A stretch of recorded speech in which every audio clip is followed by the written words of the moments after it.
안녕하세요. BTX입니다. 오늘은 이사야 42장을 살펴보겠습니다. 본문은 이사야에 기록된 소위 종의 노래들 중 하나에 해당합니다.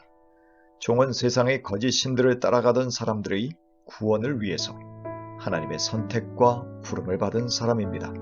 이 종은 하나님이 당신의 마음에 기뻐하는 사람으로 그에게 당신의 영을 부어주셔서 능력으로 충만하게 하실 것입니다. 이때 종은 성령의 능력으로 이방의 공의를 베풀며 우상을 섬기는 자들에게 여호와 하나님을 참 하나님으로 선포할 것입니다. 그래서 그들이 하나님께 돌아오게 하는 소위 선교적 역할을 감당할 것이며 많은 이방인들이 여호와의 종의 가르침을 간절히 기다릴 것입니다. 이때 하나님의 종은 목소리를 높이거나 소란스럽게 하지 않으면서 세상 사람들이 눈치채지 못하게 은밀하게 사역할 것입니다.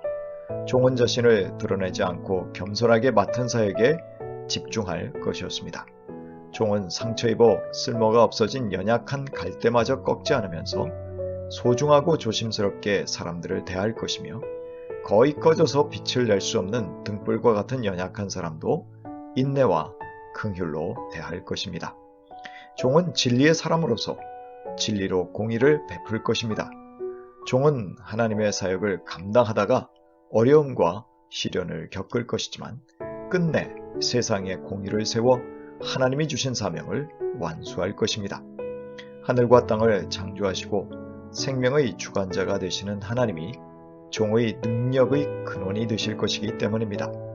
여호와 하나님이 친히 종을 부르신 목적은 의를 이루시기 위함이며 이스라엘과의 언약을 완성하고 이방에게 빛이 되게 하셔서 그들의 구원의 소망이 되게 하실 것이었습니다.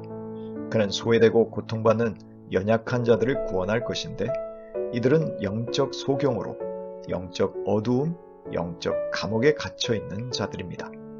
여기에는 이스라엘과 이방 모두 포함됩니다. 이제 당신의 이름을 여호와 언약의 하나님으로 선언하신 하나님은 종에게 언약의 말씀을 주셔서 이스라엘과 이방의 눈을 뜨게 하고 그들을 구원하는 사명을 감당하게 하실 것입니다.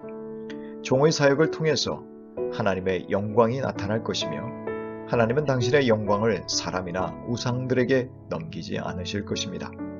언약에 신실하신 하나님은 과거에 예언한 일들을 다 이루셨고 이제 새로운 일에 대한 예언도 성취할 것이라고 하십니다. 어떤 우상과 사람도 흉내낼 수 없는 하나님만이 하실 수 있는 일들이기에 오직 하나님께만 영광이 돌아갈 것입니다. 그러므로 모든 사람들은 하나님이 행하실 공의와 은혜로운 구원 때문에 새 노래로 여호와 하나님께 찬송을 올려드릴 것입니다. 이 모든 사람들 중에는 항해하는 사람들, 바다의 피조물들, 먼 섬들에 사는 사람들, 광야와 성읍에 사는 사람들이 포함됩니다. 게달은 이스마엘의 아들의 이름으로 북아라비아 사막 지역을 가리키며 셀라는 에돔의 도시입니다. 이처럼 메시아의 사역은 이방을 포함한 온 세상에 광범위한 영향을 미칠 것입니다.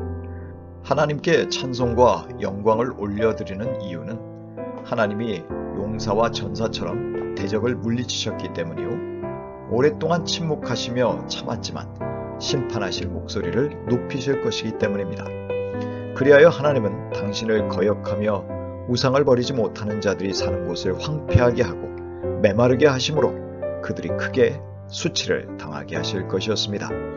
그러나 하나님은 영적으로 눈멀었던 당신의 백성을 한 번도 다녀보지 못한 길로 인도하실 것입니다. 그동안 그들이 눈이 멀어서 길을 볼 수 없었지만 비로소 눈을 떴기 때문입니다. 하나님은 이들 앞에 빛을 주시고 거친 곳을 평탄하게 하셔서 인도하겠다고 굳게 약속하십니다. 이들은 우상을 버리고 하나님께 회개하고 돌아온 모든 자들일 것입니다. 그런데 하나님은 오히려 당신과 언약을 맺은 종이 눈이 멀었고 귀가 멀었다고 직격하십니다. 이들은 하나님이 많은 것을 보여주시고 들려주시는 것들을 귀담아 듣고 마음에 새기지 않았습니다.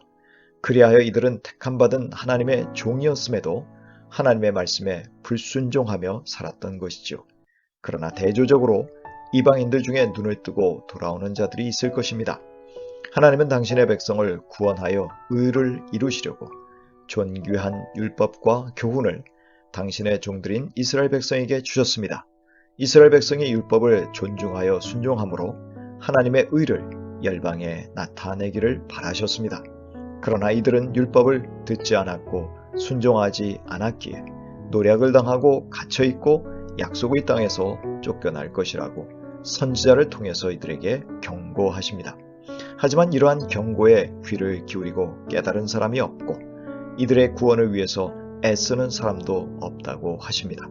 그래서 하나님은 이스라엘이 노략을 당하도록 허용하셨고 이스라엘은 하나님의 진노의 대상이 되어서 참혹한 전쟁으로 피해를 입을 것입니다. 하지만 더욱 안타까운 것은 이렇게 참혹한 징계에도 이들은 그 원인을 깨닫지 못할 것이라는 것이죠. 시편 49편 20절입니다. 존귀하나 깨닫지 못하는 사람은 멸망하는 짐승 같도다. 눈멀고 깨닫지 못한 이스라엘 백성이 결국 큰 징계로 고통을 겪었듯이 이 시대의 하나님의 자녀들도 깨닫지 못하면 큰 낭패를 볼 수밖에 없을 것입니다. 그러므로 이 시대의 신앙인들에게 가장 절실한 것은 진리의 영이신 성령으로 충만하여 모든 것을 깨달아 분별하는 것일 것입니다. 고린도전서 2장 12절 이하입니다. 우리는 세상의 영을 받은 것이 아니라 하나님에게서 오는 영을 받았습니다. 그것은 하나님께서 우리에게 은혜로 주신 선물들을 우리로 하여금 깨달아 알게 하시려는 것입니다. 우리가 이 선물들을 말하되 사람의 지혜에서 배운 말로 하지 아니하고 성령께서 가르쳐 주시는 말로 합니다. 다시 말하면 신령한 것을 가지고 신령한 것을 설명하는 것입니다. 그러나 자연에 속한 사람은 하나님의 영에 속한 일들을 받아들이지 아니합니다. 그런 사람에게는 이런 일들이 어리석은 일이며 그는 이런 일들을 이해할 수 없습니다. 이런 일들은 영적으로만 분별되기 때문입니다.